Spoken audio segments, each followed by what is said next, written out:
Block Invest. Parlons investissement tout simplement.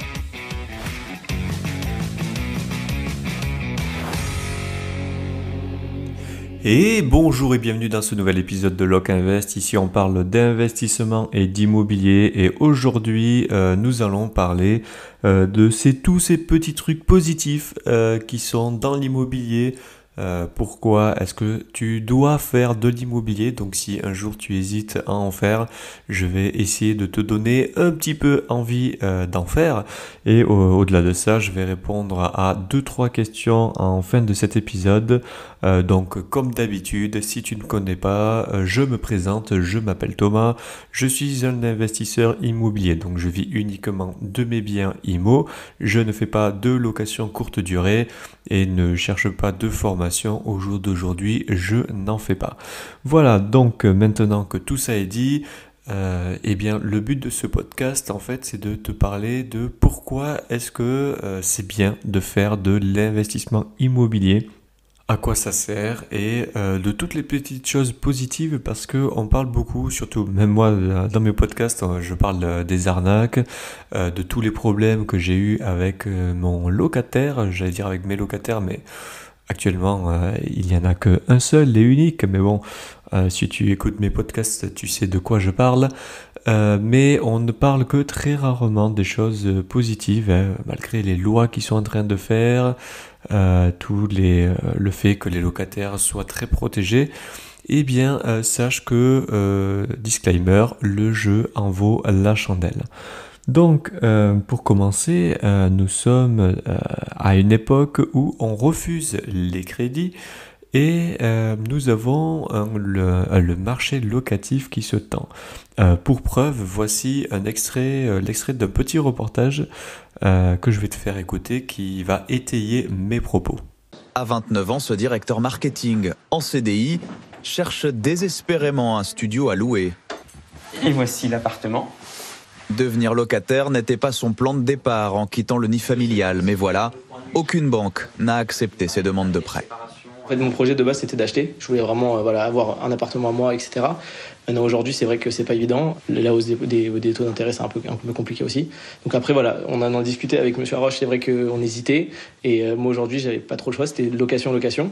Et il est loin d'être le seul. La difficulté d'accès au crédit rend la concurrence encore plus rude pour louer notamment de petites surfaces. Alors les loyers s'envolent. 900 € ici pour 27 mètres carrés, ce serait presque une bonne affaire.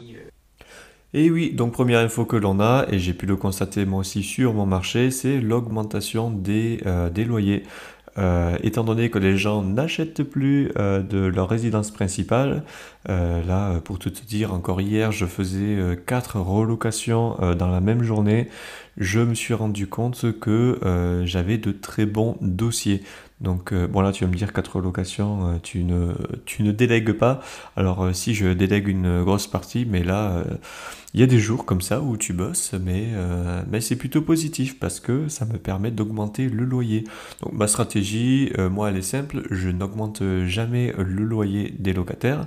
En revanche, je le fais au changement, j'améliore un ou deux trucs et ensuite je fais ma petite augmentation de loyer. Et c'est là que je me suis rendu compte que la plupart des gens me disaient mais vos loyers ne sont pas chers. Quand on te dit ça une fois, deux fois, bon ça va, mais quand on te dit ça 10 fois et sur tous tes logements, tu commences à te poser des questions. Et oui, parce que les gens à qui tu as affaire maintenant, ce sont des gens qui, il y a 1 ou 2 ans, pouvaient acheter. Donc quand tu achètes un taux de 1,5, 2, 2,5%, allez max 3%, et que l'inflation est à 8%, eh bien je pense que j'ai jamais aussi bien compris le fait d'avoir de l'argent gratuit. Alors mon expert comptable me l'avait déjà dit, m'avait annoncé, même si je le savais très bien, que c'était de l'argent gratuit. Et là, tu le comprends encore mieux. Donc je vais te donner un exemple, je pense que ça va être un peu plus parlant. Tu fais un crédit sur 100 000 euros, tu as 500 euros de crédit et tu as 1000 euros de loyer. Ok? Donc, bon, bien sûr, c'était avec les taux d'avant, on va dire c'est entre 20 et 25 ans, ton prêt. Tes 500 euros de crédit, c'est à taux fixe. Donc eux, ils ne bougeront jamais. En revanche, tes 1000 euros de loyer, il y a une petite inflation. Donc qu'est-ce qui se passe? Ben, tes loyers augmentent au fur et à mesure. Donc ils augmentent. Là, tu ne t'enrichis pas forcément parce que même s'ils augmentent, le coût de la vie augmente. Donc tu te dis, ok, c'est un produit contre l'inflation, mais à côté de ça, toi, ton crédit, il n'augmente pas. Ce qui veut dire que là, vraiment, tu t'enrichis. Ton cash flow augmente. De 1000, tu passes à 1200, ce qui veut dire que tu passes d'un cash flow de 500 à 700 euros. Donc même si la même chose coûtait plus cher qu'auparavant, quelque chose que tu achetais 500 euros, tu vas l'acheter demain 600 euros. Mais toi, ton crédit, étant donné que c'est de l'argent gratuit, bah, toi, tu as 700 euros qui rentrent, donc tu t'enrichis réellement. Alors, je ne sais pas si j'étais très bien, très clair sur mes explications, mais bon, c'est pas grave, je pense quand même que tu as compris à peu près le principe. Donc, comme je te le disais, j'ai de très très bons dossiers. Là actuellement, je laisse mon annonce quelques jours, je reçois plus de 50 demandes locatives pour un seul unique bien. Même s'il n'est pas meublé, c'est tellement tendu que j'ai toujours de la demande. Actuellement, pour tout te dire, je mets un bien en annonce, ensuite je récupère le nom et les dossiers des personnes intéressées, et quand j'ai un bien qui revient à la location, je ne fais plus d'annonce. J'appelle les bons dossiers que j'ai eus et je leur demande sur le marché en off, du coup, s'ils veulent encore un appartement. Et une fois sur deux, les personnes sont encore en recherche d'appartement. Alors tu vois, c'est quelque chose qui ne m'arrivait pas auparavant. Auparavant, je mettais l'annonce genre un mois à l'avance quand le locataire allait partir et tout ça. Maintenant, c'est simple, je dis au locataire, bah, écoutez, vous me donnez votre préavis, si c'est un an meublé, c'est 3 mois. Et souvent, ils partent au bout de 1 à 2 semaines. Donc, je leur dis, ok, je mettrai l'annonce qu'une semaine avant. En une semaine, j'ai largement le temps, même en 48 heures, de mettre l'annonce. Le lendemain, je fais les visites. Le surlendemain, le bien est loué. Donc, si tu hésites actuellement à acheter un bien et à le louer, j'ai envie de te dire, n'hésite plus. Tu peux même vérifier si le marché est tendu.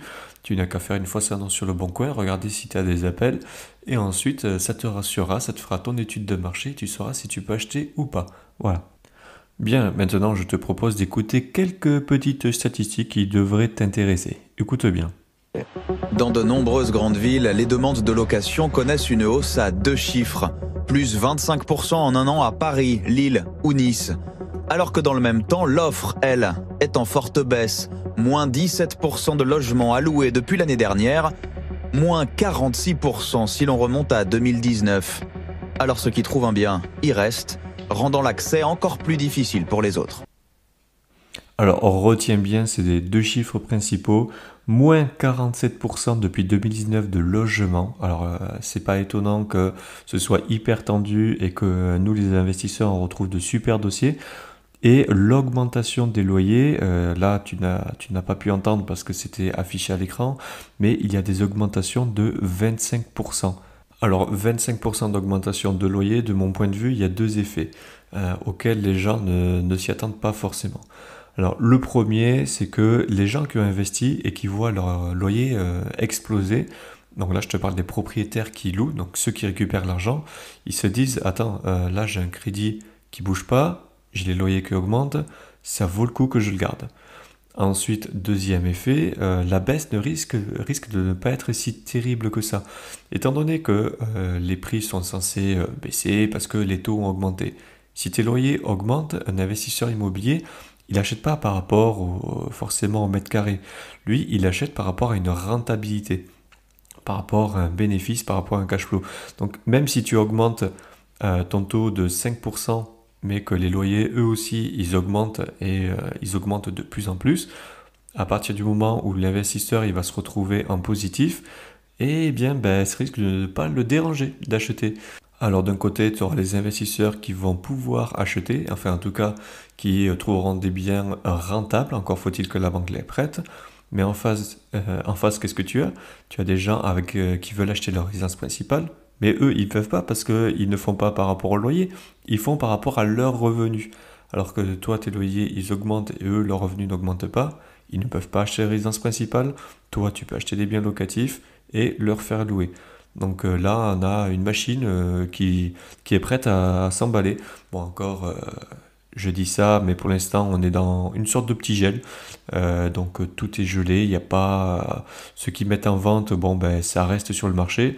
Il n'y a pas forcément beaucoup, ils arrivent au compte-gouttes, mais ils ne partent pas, donc ça continue d'augmenter. Voilà.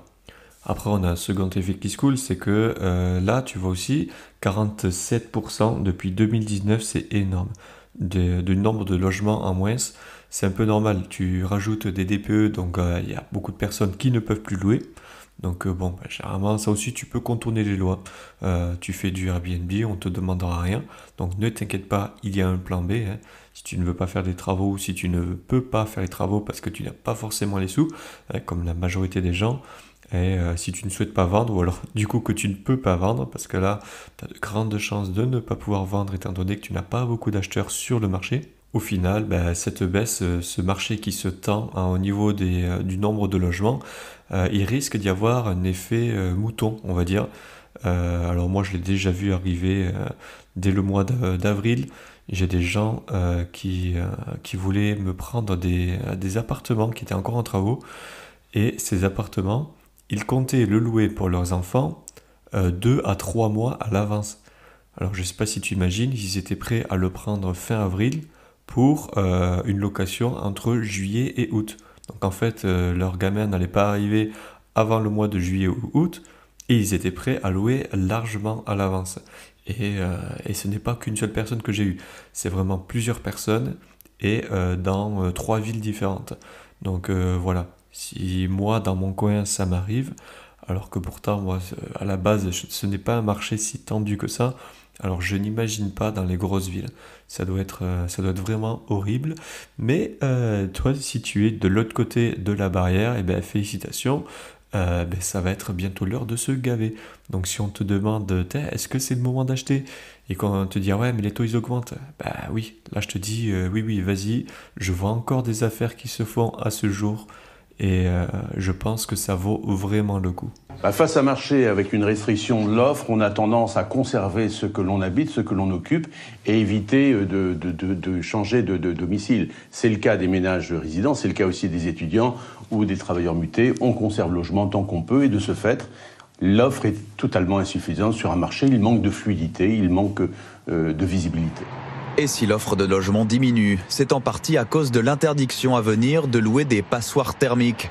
Les logements classés G pour leur consommation d'énergie ne pourront plus être loués à partir de 2025. Résultat, dès aujourd'hui, de nombreux propriétaires préfèrent s'en séparer, les sortant du marché. Alors, l'une des premières choses que j'ai apprises en lisant les livres de Robert Kiyosaki, c'est que le propriétaire s'en sort toujours. Là, dans ce cas-là, dis-toi que tu vois, on t'a mis une loi en face, ok, si t'es classé G, bon, généralement classé G, c'est que vraiment t'as un bien pourri. Mais bon, imaginons que t'es classé G et pourtant tu as bien fait des choses, c'est juste que ton isolation n'a fait que 15 cm au lieu de 50 mètres là qui demande. Enfin bon, bien sûr, j'exagère, mais imaginons que tu sois dans ce cas-là, tu calmes le double vitrage et tout ça, mais la chaudière est trop grosse, donc on considère que c'est classé G. Eh bien, tu as quand même des solutions pour contourner les lois. Et la solution, c'est simple, t'as qu'à le foutre en Airbnb, tu t'évites d'un côté les DPE, parce que tout le monde s'en fout quand tu es dans un Airbnb, parce que c'est toi qui vas payer la facture d'eau, d'électricité et de gaz. Donc c'est pas le locataire, même s'il va le payer indirectement via la location. Et ensuite, tu t'évites l'encadrement des loyers si tu es dans une grosse ville. Bon, ça, je t'avoue que nous, dans notre coin, on ne connaît pas du tout. Mais moi, je sais que j'ai l'un de mes associés qui a été embêté parce que là où il se trouve, il a l'un de ses appartements qui vient d'être étendu à l'encadrement des loyers, alors qu'auparavant, il n'avait pas ça. Et lui, il n'avait pas prévu. Il avait acheté l'appartement avec une très bonne rentabilité, mais avec l'encadrement des loyers, même en colocation, ben, il est embêté. Et je lui ai dit, mais non, restons positifs. Tu t'habites juste à côté, tu fais la location courte durée, mais t'as qu'à faire ça au mois. Je suis sûr que tu trouveras quelqu'un. Tu gagneras le double de loyer, et le double de loyer par rapport à ce que lui, il avait prévu. Et si la personne, elle veut renouveler, eh ben, tu la fais renouveler. Et voilà comment tu arrives à contourner tout simplement une loi. Voilà, il faut savoir que voilà, le propriétaire arrive toujours à se retourner. C'est comme toutes ces lois actuellement en France qui sont mises en place et où tu as l'impression qu'elles sont à notre désavantage. Mais il faut voir le côté positif, donc écoute bien. C'est-à-dire qu'aujourd'hui, entre les contraintes sur le plafonnement des loyers, sur les contraintes énergétiques, la surprotection des locataires, c'est vrai que les propriétaires ont de plus en plus de mal à trouver intéressant de mettre leur appartement en location. Comme c'est étonnant, des propriétaires qui décident de ne plus le mettre en location, même pour te dire qu'il y en a beaucoup même qui ne vendent pas. Bon, ça je te l'avais déjà dit, des gens qui décident du coup de ne plus du tout le louer.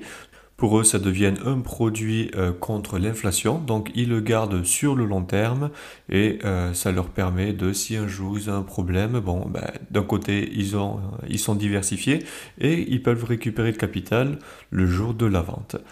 Donc évidemment, ce ne sont pas beaucoup de propriétaires, mais ce type de propriétaire possède beaucoup de logements. Et donc quand tu en es là, qu'est-ce qui se passe? Le marché, évidemment, se tend encore plus. Donc toutes ces lois en fait mises en place font que toi, d'un côté, si tu veux arriver à louer ton bâtiment plus facilement, j'ai envie de dire merci le gouvernement, vous m'avez aidé. Le volume de crédit immobilier accordé l'an passé a chuté de 40%. Le ministre de l'économie plaide pour un assouplissement des règles. Pas question, répond justement le patron de la Banque de France, pour qui la priorité reste la lutte contre l'inflation. Tant pis pour les dommages collatéraux. Ces mouvements sur les taux d'intérêt sont la façon efficace de soigner à temps la maladie inflation. Quand il y a une maladie de ce type, on prend les remèdes techniques nécessaires et plus on les prend tôt, c'est ça qui est important, plus on les prend tôt, plus ils restent proportionnés. Bien, on va rester toujours dans la positive attitude. Évidemment, le patron de la Banque de France, il fait ce qu'il faut pour éviter l'inflation, parce que le pire truc qu'on pourra avoir, c'est une hyperinflation. Là, grâce à lui, pas forcément grâce à lui, mais au moins on n'a pas d'hyperinflation. Et de notre côté, le problème, ce n'est pas forcément les crédits, ce sont les lois autour de l'immobilier. On serait moins taxé, on aurait moins de frais autour de tout ça, on aurait un marché tout à fait normal. En fait, il se régulerait de lui-même. Mais bon, ce n'est pas grave parce que nous, en attendant, on a eu le temps de se gaver et je tiens à te dire qu'il est toujours temps d'acheter. Voilà, je te le répéterai jamais assez, le principal c'est d'acheter le plus rapidement possible. Parce qu'il ne faut pas oublier que même quand tu pars de zéro, tu n'es pas obligé d'avoir de diplôme, de compétences particulières et tu peux faire de l'immobilier. Tes revenus, je te le rappelle, sont quasi illimités. Tu peux faire un effet de levier pareil aussi quasi illimité et dès que tu es bloqué, tu as toujours on va dire des plafonds de verre mais que tu peux éclater.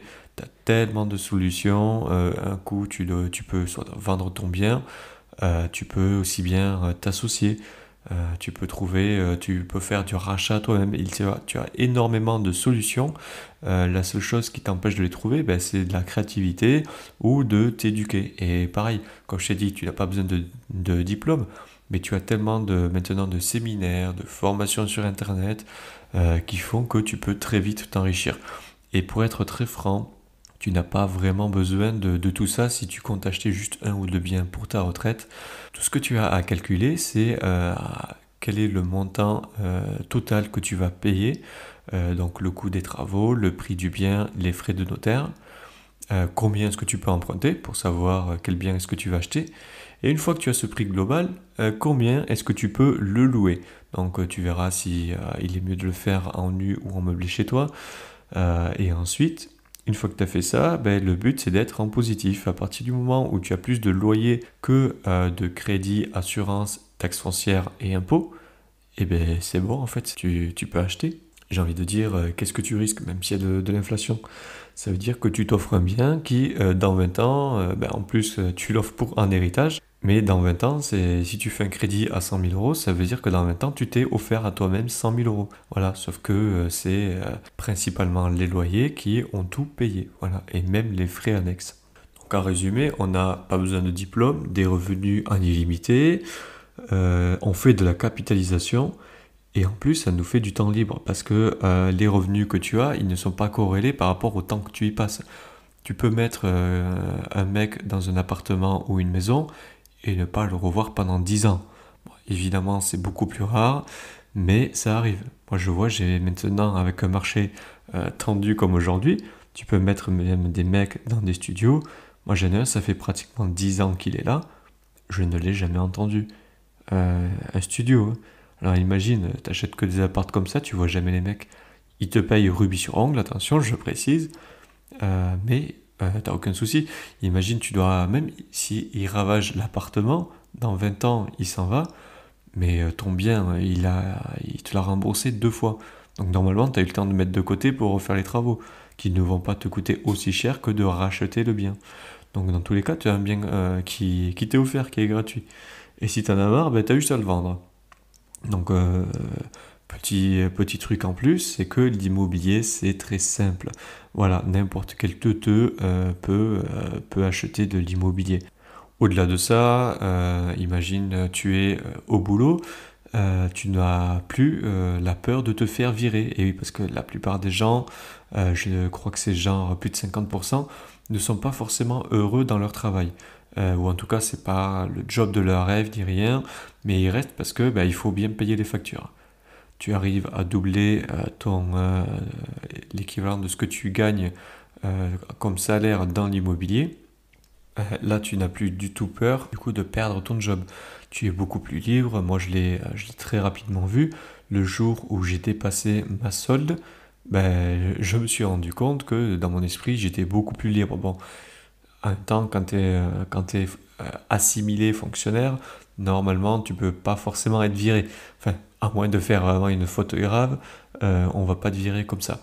Tu sais que ton job est assuré. Mais même au niveau de ton esprit, tu es beaucoup plus libre, beaucoup plus créatif et j'ai l'impression, moi en tout cas, que ça fonctionne beaucoup mieux. Le fait de ne pas penser à l'argent, ça t'enlève de la data, en fait. Ça te permet de beaucoup mieux réfléchir. Autre point positif aussi, tu ne vas pas forcément penser à quel âge est-ce que tu vas partir à la retraite. Si tu as envie de partir à 30, 40 ou 50 piges, parce que tu fais un métier un peu douloureux ou alors que tu penses avoir fait le tour mais tu n'as pas envie de retravailler, eh bien félicitations, tu peux arrêter complètement ton job. Tu peux te barrer. Et ça bien avant la fin de ton crédit. Moi j'ai encore tous mes prêts actifs sur mes biens, mais j'ai à la retraite, la retraite je l'ai prise à 30 ans quoi. Donc étant donné qu'aujourd'hui elle a 64 ans, ça veut dire que j'ai pris ma retraite avec 34 ans d'avance. Voilà, imagine. Imagine, je te dis ok du jour au lendemain, tu suis ce que je te dis, tu commences à 20 piges, à 30 ans tu pars à la retraite et tu as 34 ans de retraite supplémentaire. Donc, évidemment que ça te change la vie. Mais ce n'est pas tout. Qu'est-ce qu'on a comme avantages fiscaux? Alors là, je ne vais pas te parler des fameuses lois Pinel et tout ça. Avantages fiscaux, tu fais du meublé, du non meublé, en nom propre pour débuter, et ensuite tu passes à un SCI. Grosso merdo, c'est le schéma que tous les investisseurs suivent. Moi, personnellement, je paye moins d'impôts une fois que j'avais acheté mon premier bien immobilier. Parce que dès le départ, j'ai fait 70 000 euros de travaux financés par la banque, et du jour au lendemain, je ne payais pratiquement plus d'impôts. Donc tu as même un avantage fiscal à faire ça. Donc ce qui fait que tu gagnes sur tous les tableaux. Tu as l'avantage fiscal, tu capitalises sur ton bien, tu as une appréciation de valeur sur le long terme. Tout ça sans diplôme ni formation. Tu as un effet de levier parce que ce n'est pas ton argent, en fait, c'est de l'argent que tu empruntes à une tierce personne. Cette personne, c'est la banque, enfin, dans 99% du temps. Et en plus de ça, tu peux avoir du cash flow. Donc, le cash flow, si tu connais pas, c'est en gros, les loyers que tu gagnes, moins le crédit et les charges annexes. Tu peux très vite, même le moindre débutant peut gagner 200-300 euros de cash flow très vite, dès la première année, sans être formé. Moi, la petite question que j'ai, c'est dans ton job, quel qu'il soit, en combien de temps tu mets pour avoir une augmentation de 300 euros? Personnellement, quand j'étais à l'armée, j'étais au bas de l'échelle. quand j'ai quitté l'armée, je gagnais plus que le chef de corps, que le colonel qui se trouvait dans le régiment. La seule différence qu'il y avait entre lui et moi, c'est que moi, je payais moins d'impôts.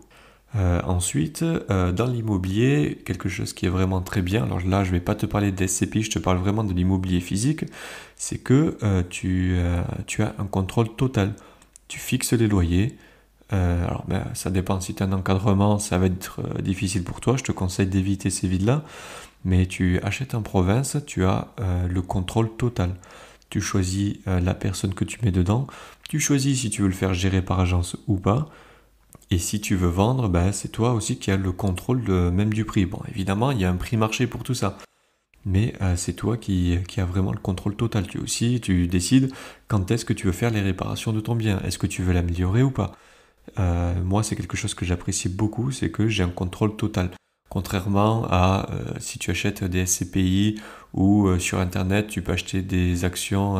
alors pas forcément les actions en bourse, mais des actions, on va dire, pour acheter des biens immobiliers à l'étranger. Je trouve que c'est sympa, mais tu n'as aucun contrôle, la rentabilité est moins bonne. Donc tu as un contrôle total et tu peux maximiser la rentabilité comme tu veux. Et en plus de ça, elle augmente au fur et à mesure des années. Un autre avantage aussi, alors qui est souvent répété par les soi-disant vendeurs de rêves, que tu peux commencer sans argent. Alors ça c'est vrai, mais c'est très dangereux. Et de toute façon, la banque est là pour te faire un garde-fou. Si tu veux commencer dans l'immobilier, moi je te conseille de commencer avec un capital de 20 000 euros. Donc oui, au début, il faut se sacrifier.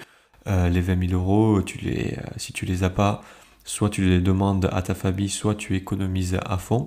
Parce que je sais que quand tu es smicard, c'est très difficile de les économiser. Mais une fois que tu les as, ça en fait c'est juste pour te permettre de prévoir les imprévus. Et imaginons que tu n'arrives pas à trouver les 20 000 euros, tu sais que tu n'arriveras pas à économiser, mais que tu as du temps libre, parce que généralement c'est ça. Ceux qui n'ont pas d'argent, c'est la majorité du temps ceux qui ont beaucoup de temps. Eh bien, je te conseille de t'associer. Tu as sûrement quelqu'un dans ton entourage qui, lui, n'a pas le temps, mais a de l'argent. Eh bien, c'est simple, tu t'associes avec cette personne et tu commences à acheter avec elle. Ensuite, avec le cash flow qu'il y a, vous économisez. Tu récupères ta part, il récupère la sienne. Et avec l'argent que tu as, évidemment, tu ne le dépenses pas, tu le mets de côté. Et pareil, hop, tu dépasses un nouveau plafond de verre qui fait que les économies que tu as, tu vas pouvoir investir pour toi tout seul. Ensuite, autre avantage, pour te libérer du temps, parce que alors le temps, c'est vrai, ça fluctue. Dans l'immobilier, ça dépend aussi si tu le gères toi-même ou pas. Si tu fais tout gérer, tu es tranquille, mais tu vas avoir un petit pourcentage entre 6 et 10% de gestion. Et si tu as besoin de cash flow au début, je te conseille de le gérer une grosse partie toi-même. Mais tu as beaucoup de temps libre. Tu peux partir 6 mois à l'étranger sans être embêté et tu peux même mettre des gens de ta famille pour refaire les relocations, les choses comme ça. Tu sais, ce sont des choses que tu peux gérer à distance sans que ça ne te coûte un sou. Alors pour la gestion, en plus ce n'est pas très compliqué en ce moment parce que les gens cherchent tellement de logements qu'à peine tu mets l'annonce, tu sais que ton truc il va être loué. Alors moi pour petit exemple, j'ai tout automatisé au niveau de la gestion. Pour t'énumérer en gros ce que je fais, pour commencer, quand je mets l'annonce, moi toutes mes annonces de tous mes biens sont déjà préécrites. Donc le jour où un locataire me dit qu'il part, il ne me faut pas plus de 5 minutes pour que l'annonce soit mise en ligne. J'ai déjà les photos sélectionnées, j'ai déjà le titre de l'annonce, tout le texte. J'ai juste à faire copier-coller et c'est fini.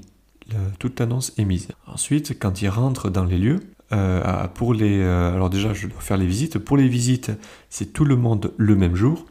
Et je peux même me permettre de dire aux gens, si vous n'êtes pas là ce jour-là, vous n'aurez pas le bien. Bon alors c'est peut-être l'époque aussi qui veut ça. Mais en ce moment, je suis obligé d'en arriver là parce que quand tu as 50 demandes, tu dis aux 50 personnes, écoutez, ce jour-là, êtes-vous disponible? Si c'est non, vous me rappelez si le bien est toujours, si l'annonce est toujours en ligne. Je préviens tout le monde que si l'annonce n'est plus en ligne, c'est que le bien est loué, comme ça je n'ai pas besoin de prévenir les gens. Et ensuite, quand je fais l'état d'entrée des lieux, la personne a déjà mon RIB, me fait un virement instantané ou me fait le virement à l'avance, étant donné que le virement instantané sur la plupart des banques c'est payant, mais pas toutes. Et quand la personne rentre dans les lieux, je fais tout signer sur tablette. Donc sur la tablette, il y a déjà tout le bail qui est déjà pré-rempli. Donc par rapport aux anciens baux, j'ai juste à faire copier-coller et changer le nom de la personne. Et tous les défauts de l'appartement, je les prends en photo. Et si le locataire actuel, parce que quand il y a des changements, tu as toujours des pets en plus, dès qu'on trouve un nouveau pet, je le prends en photo avec la tablette et il est automatiquement rajouté au bail. Le bail ensuite est envoyé et signé sur la tablette, est envoyé automatiquement par email à la personne. Comme ça, je n'ai pas de paperasse, je n'ai pas besoin de retélécharger de nouveaux baux. Ils sont déjà tous prêts à enregistrer. Ils ne me coûtent absolument rien du tout. Et une fois que l'état des lieux est fait, la personne a souvent des questions à te poser. Et bien, toutes ces questions, elles sont mises sur un livret. Et sur ce livret, en fait, il a juste à lire, il y a les numéros de compteur, les numéros en cas de problème. Voilà, enfin, tout est vraiment automatisé. Où c'est qu'il peut se garer, quand est-ce que passent les éboueurs.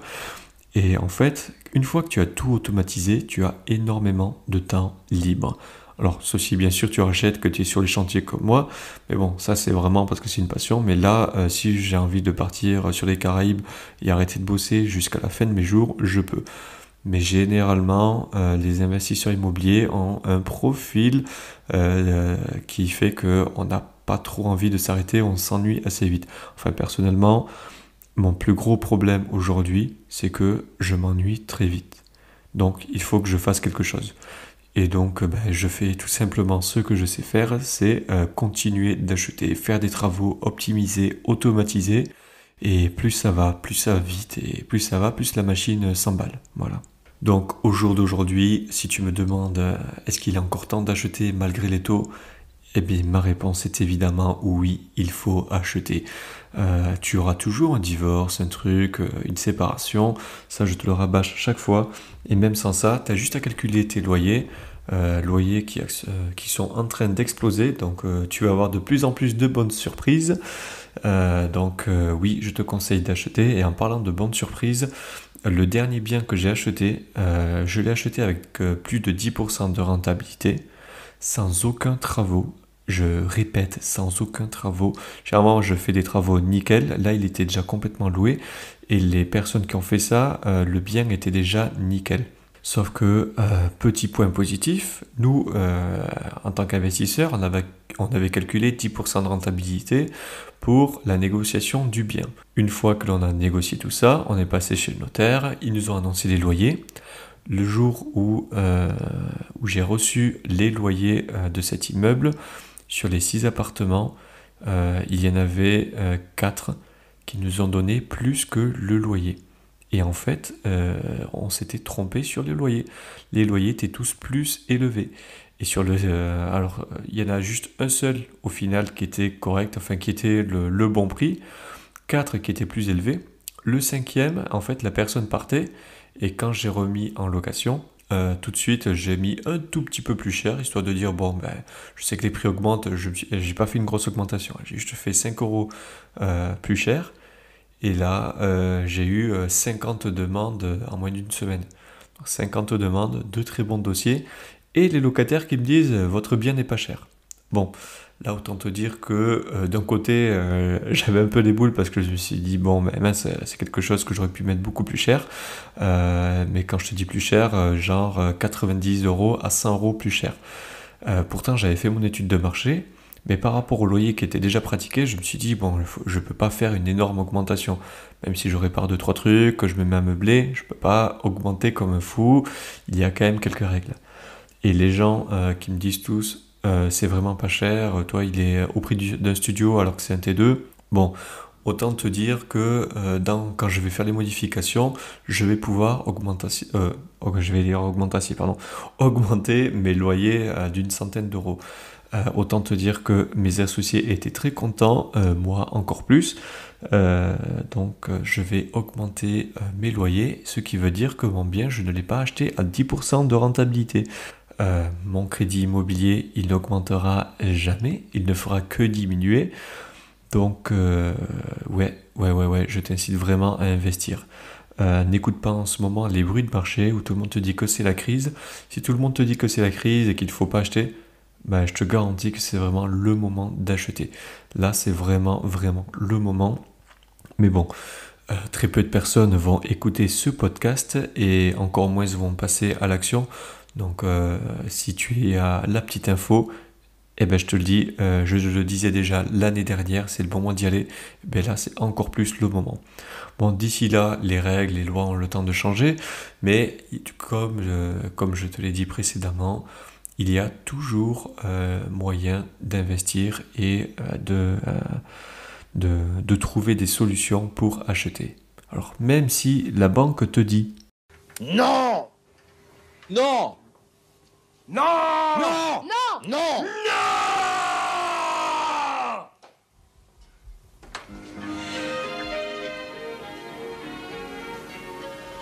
Oui, Oui? oui, Vous pouvez m'accorder un prêt à 21% oui, et m'endetter pendant 25 ans? oui, Oh, vous me prenez vraiment pour un con? oui. bon, tu l'aurais reconnu, c'était le sketch des inconnus. Donc tout ça pour dire que tu risques de te choper pas mal de noms au niveau de la banque avant d'avoir un oui. Là, le grand problème que l'on a, c'est que tu as beaucoup de banques qui ne te financent plus. Là, actuellement, nous, dans notre région, on a 2 banques qui ont dit, ça y est, on n'investit plus. Enfin, on ne fait plus de crédit. Alors, je ne te parle pas de AXA, je ne les compte pas dans le lot, qui, eux, apparemment, ne font plus rien du tout. Mais je te parle de 2 banques, en gros, qui sont nationales, mais qui, dans ma région, en fait, ont décidé de ne plus faire de prêts si c'est pour de l'investissement locatif. Donc voilà, il faut juste le savoir d'avance et se repositionner par rapport à ça. Après, sinon, tu peux aller en Espagne. En Espagne, en ce moment, si tu veux, des Espagnols, là-bas, ils ont fait des prêts à taux variable. Donc le petit souci, c'est quand il y a une inflation, c'est pas comme en France, hein. Tes prêts, ils augmentent, les loyers, ils suivent pas, du coup, tu risques un cash squeeze. Donc quand tu risques un cash squeeze, ben, qu'est-ce qui se passe? Tu vas te mettre à vendre. Et quand tu as tout un pays qui risque de décider de se mettre à vendre leurs biens immobiliers, bon, bien sûr, je grossis le trait, j'exagère un peu, mais quand toutes ces personnes commencent à vouloir vendre, ben, mécaniquement, tu vas avoir une baisse du prix du marché. Donc si toi, tu arrives avec ton taux fixe, que tu fais un prêt en France pour un investissement en Espagne, il y a moyen que la rentabilité soit plus élevée.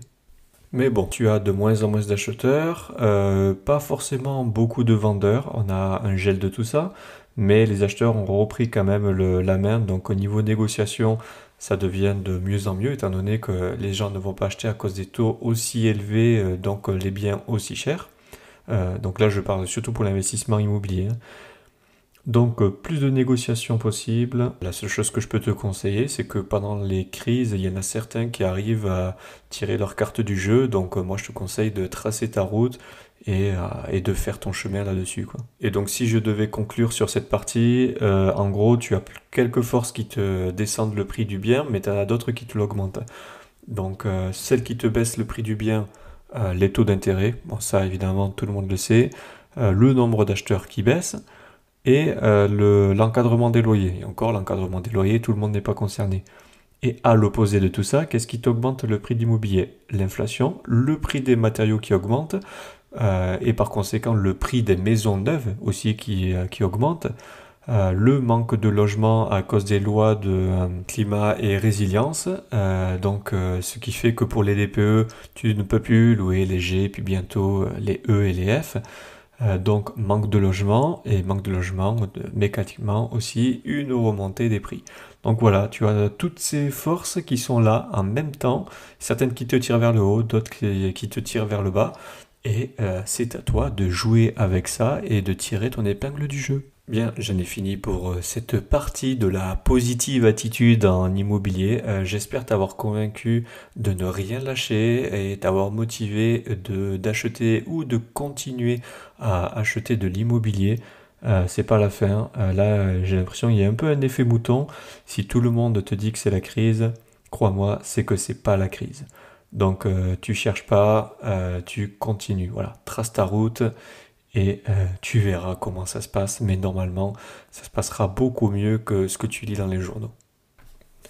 Je te propose maintenant de passer à 2-3 questions-réponses. Donc je vais essayer d'aller assez vite, parce que sinon le podcast va durer encore 3 plombes.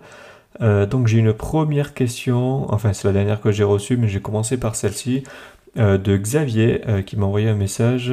Hello, pour calculer ton fonds de sécurité, tu englobes quel type de dépenses? Alors là, c'est pas facile de répondre à cette question parce que ça dépend de ton niveau et de ta situation. Est-ce que tu as investi en société? Est-ce que tu as une famille ou pas? Donc je vais te faire la lecture déjà de ma première réponse que j'ai pu lui envoyer. Donc un peu une réponse de Normand, mais bon. Donc en gros, je lui ai répondu, cela dépend de ton niveau. Tant que tu es en dessous d'1 million d'euros d'immobilier, perso, je gardais 12 mois de loyer d'avance. Tu peux réduire à 6 mois si tu es en flux tendu ou si tu as un cash flow intéressant. Après, c'est comme tout, cela dépend de ton niveau. Personnellement, aujourd'hui, je ne garde plus que 3 mois de loyer d'avance sur mes livrets.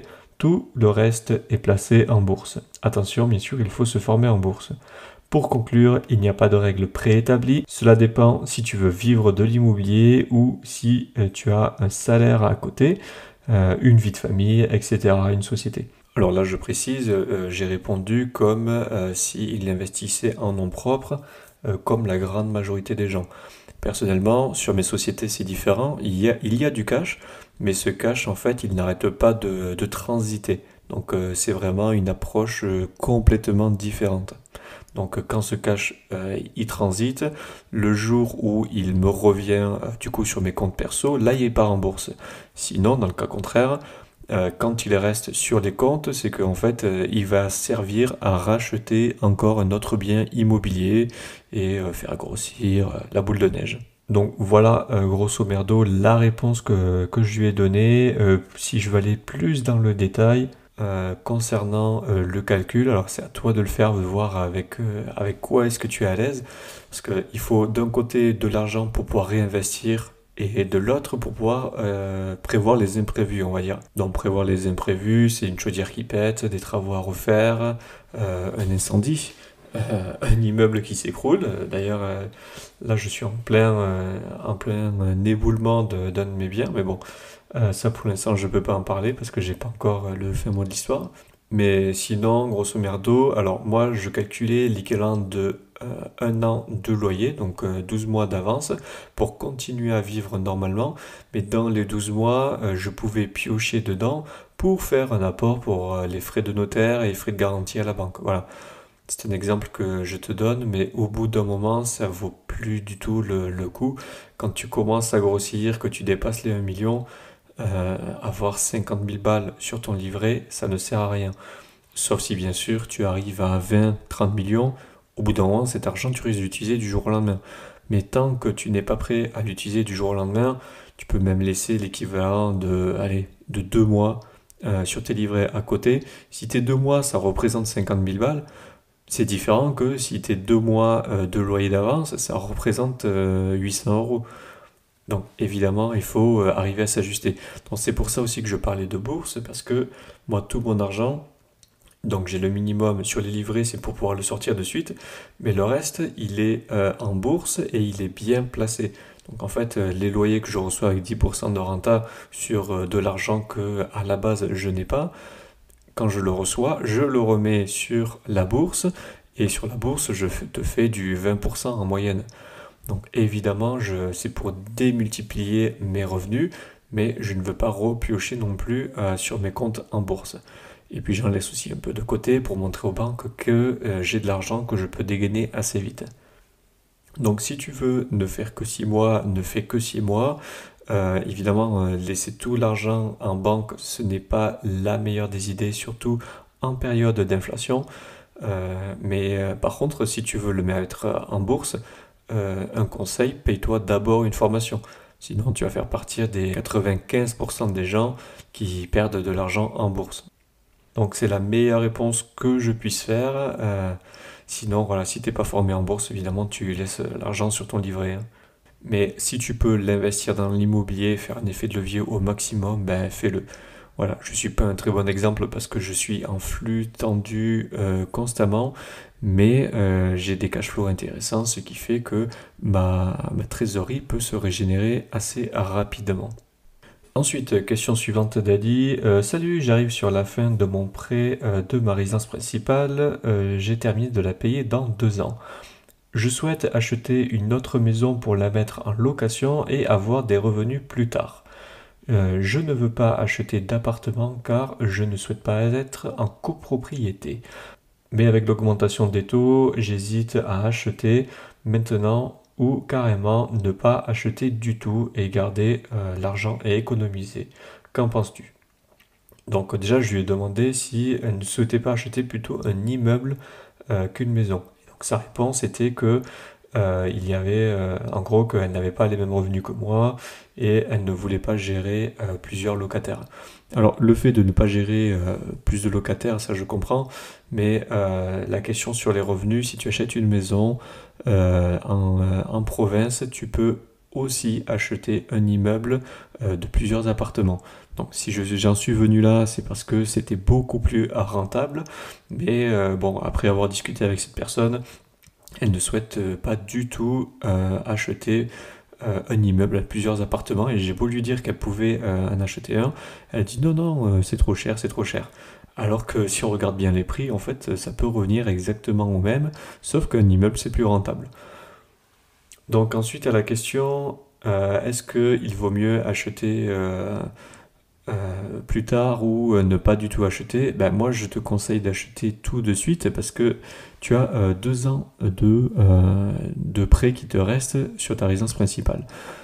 Imaginons que tu achètes maintenant. Alors déjà, il faut que tu fasses tes recherches tout de suite parce que c'est vraiment le moment où tu peux négocier. Là, tu as tout le temps pour trouver les biens et travailler les vendeurs au corps, on va dire. Mais surtout que ce n'est pas dérangeant d'acheter immédiatement parce que tout ce que tu as à faire, c'est un report de prêt de 2 ans, donc un report partiel. Donc imagine, au lieu de payer, je dis n'importe quoi, 700 euros de crédit par mois, tu vas te mettre à payer plus que 350 euros. Même pas, si c'était 700 euros, tu vas payer dans les 250, enfin bref. Donc imaginons que tu payes 250 euros et la maison que tu as achetée, tu vas la louer 750 euros. 750 euros quand tu auras ton prêt, bon ben ça s'équilibre pas trop parce que tu auras la taxe foncière, du turnover. Mais bon, si tu ne souhaites acheter qu'un bien, tu arriveras très bien à vivre étant donné que tu arrives à vivre déjà avec un crédit sur le dos. Là, tu fais un crédit avec un report partiel, tu encaisses les loyers, donc tu as du cash flow, donc immédiatement tu arrives à avoir plus de revenus. Sachant qu'en plus là on a l'augmentation des loyers, plus personne, enfin tout le monde qui se met à louer, donc c'est vraiment le moment d'acheter. Donc je lui ai conseillé d'acheter tout de suite, mais bon pareil, la personne n'était pas trop chaud et ne voulait pas, enfin voilà, n'était pas vraiment sûre d'elle. Mais bon, mon conseil était simple, c'est tu achètes maintenant, tu fais un report de prêt de 2 ans, tu encaisses les loyers et automatiquement tu vas déjà vivre avec plus d'argent tout de suite.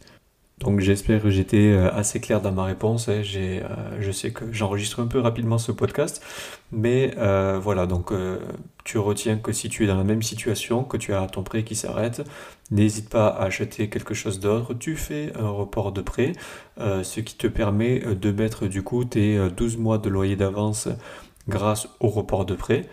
Et ensuite, si tu chopes le virus, tu peux continuer à racheter.